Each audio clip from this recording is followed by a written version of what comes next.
All right, hello everyone.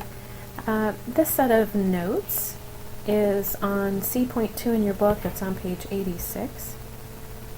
We're going to be talking about, I know this is sort of a weird thing to bring up in chemistry, but we're going to be talking about all of these minerals and ores and deposits and things that we find in the earth and that we dig up and then we refine and use. So much like your project that you just did, where you had a metal and you took a look at where it comes from around the world and how it's processed, we're going to continue thinking along this idea. So, taking a look at the Earth's composition, and this may sound familiar from middle school, but if you think about it, everything that we use and everything that we make is made of the elements on the periodic table. So in order to make and use those elements, we need to know where they come from and kind of how to get at them and how to mine them and how to process them. Most of that is chemistry. So there are three main areas that we look at when we talk about where elements come from in the Earth's composition, and they're the atmosphere right here, the hydrosphere, and the lithosphere. So let's take a look at those.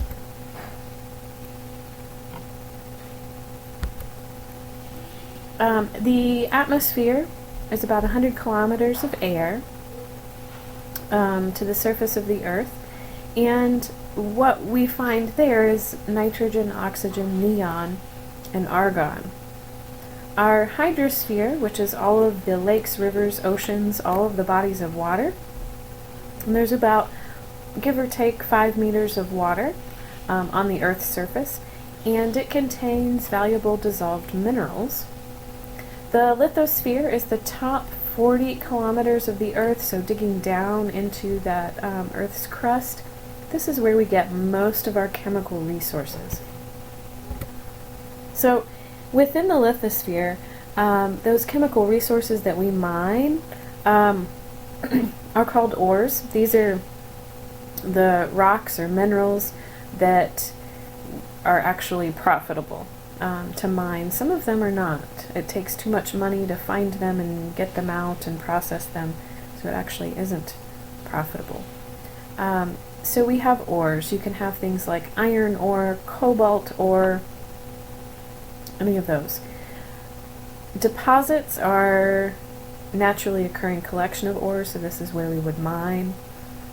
Minerals are just naturally occurring solid compounds, and they typically involve some element or group of elements that we're interested in. So what? So why are we even talking about this?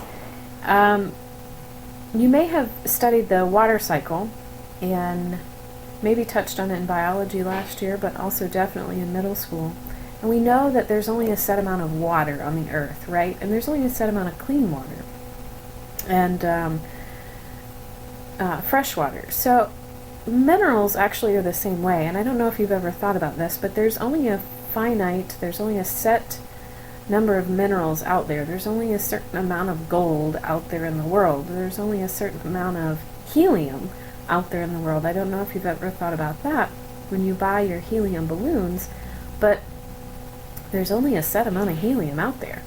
And it's very possible that there will come a time when we use up all the helium. And I know that's hard to think about, but it's kind of crazy. Excuse me one moment.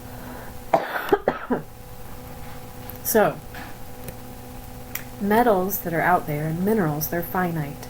And it's part of the reason why you can recycle aluminum cans. And in fact, the canning industry in general figured out it was much cheaper to actually recycle aluminum cans than it was to dig the aluminum out of the earth and process it. Which is why years ago, and in some states they still will actually give you money for aluminum cans, because even paying you to bring in the aluminum cans is cheaper than mining the aluminum and processing it to make new cans.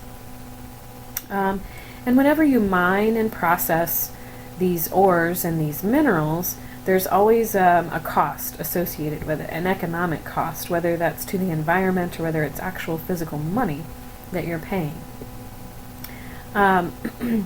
So one of the jobs of a chemical engineer is to try and figure out, is there a substitute for one particular element? So is there a substitute for aluminum in canning goods? Is there a more cost-effective way to mine those minerals or process those minerals? So why are we talking about this and what's next in the chapter? So in order to figure out if it's profitable to mine a particular element or compound, we have to have some way to measure. Excuse me. We have to have some way to measure an element.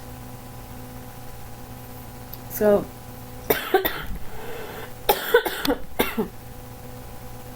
excuse me, that's what we'll be studying coming through this chapter. How do we actually measure the amount of copper in a penny, or how do we measure the amount of zinc in a penny, or how do we measure how much gold is actually in that deposit that they want to mine? So we will be taking a look at that coming up.